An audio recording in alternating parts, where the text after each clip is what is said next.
Welcome back. I'll be talking about the Crusades.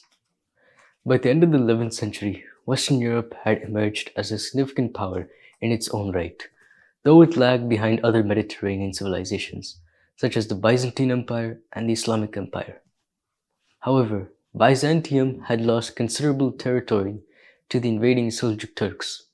After years of chaos and civil war, General Alexius Comnenus seized the Byzantine throne in 1081 and consolidated control over the remaining empire as Emperor Alexius I. In November 1095, at the Council of Clermont in southern France, the Pope called on Western Christians to take up arms to aid the Byzantium and recapture the Holy Land from Muslim control. This marked the beginning of the Crusades.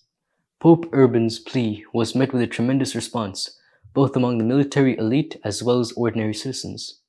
Those who joined the armed pilgrimage wore a cross as symbol of the church. Four armies of crusaders were formed from troops of different Western European regions, led by Raymond of St. Giles, Godfrey of Souillon, Hugh of Vermandois, and Bohemond of Toronto. These groups departed for Byzantium in August 1096. When the four main armies of crusaders arrived in Constantinople, Alexius insisted that their leader swear an oath of loyalty to him and recognize his authority over any land regained from the Turks and any other territory they might conquer. All but Bohemond resisted taking the oath.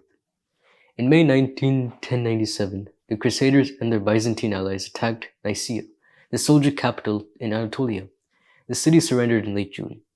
Despite deteriorating relations between the Crusaders and Byzantine leaders, the combined force continued its march through Anatolia, capturing the great Syrian city of Antioch in July 1098. After various internal struggles over control of Antioch, the Crusaders began their march toward Jerusalem, then occupied by Egyptians from the Fatimid dynasty. Encamping before Jerusalem in June 1099, the Christians forced the besieged city's governor to surrender by mid-July. Despite Tancred's promise of protection, the Crusaders slaughtered hundreds of men, women, and children in their victorious entrance into Jerusalem. Having achieved their goal in an unexpectedly short period after the First Crusade, many of the Crusaders departed for home. To govern the conquered territory, those who remained established four large Western settlements, or Crusader states in Jerusalem, Edessa, Antioch, and Tripoli. They decided to attack the Syrian stronghold of Damascus with an army of some 50,000. Damascus's ruler was forced to call on a successor from another dynasty for aid. The combined Muslim forces dealt a humiliating defeat to the Crusaders, decisively ending the Second Crusade. In 1187, a Muslim general named Saladin began a major campaign against the Crusader kingdom of Jerusalem. His troops virtually destroyed the Christian army at the Battle of Hattin, taking back the important city along with a large amount of territory. Outrage over these defeats inspired the Third Crusade, led by rulers such as the aging Emperor Frederick Barbarossa, King Philip II of France, and King Richard I of England.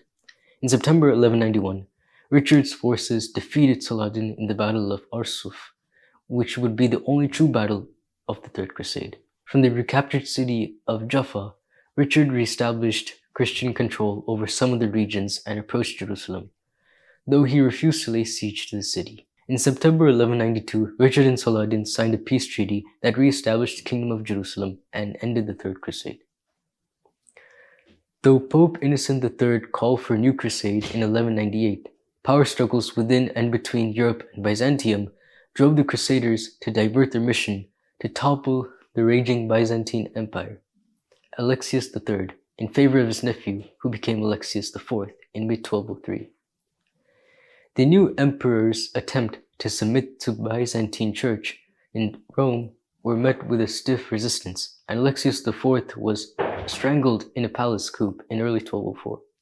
In response, the Crusaders declared war on Constantinople, and the Fourth Crusade ended with the devastating fall of Constantinople, marked by bloody conquest, looting, and near destruction of the magnificent Byzantine capital later that year. Throughout the remainder of the 13th century, a variety of crusaders aimed not so much to topple Muslim forces in the Holy Land, but to combat any group seen as enemies of Christian faith. A so-called Children's Crusade took place in 1212, when thousands of young children vowed to march to Jerusalem. Although it was called a children's crusade, most historians don't regard it as an actual crusade, and many experts question whether the group was composed of children. The movement never reached the Holy Land. In the Fifth Crusade, put in motion by Pope Innocent III before he died in 1216, the Crusaders attacked Egypt from both land and sea, but was forced to surrender to Muslim defenders led by Saladin's nephew, Al-Malik al-Kamil, in 1221. In 1229, in what became known as the Sixth Crusade, Emperor Frederick II achieved the peaceful transfer of Jerusalem to Crusader control through negotiation with Al-Kamil.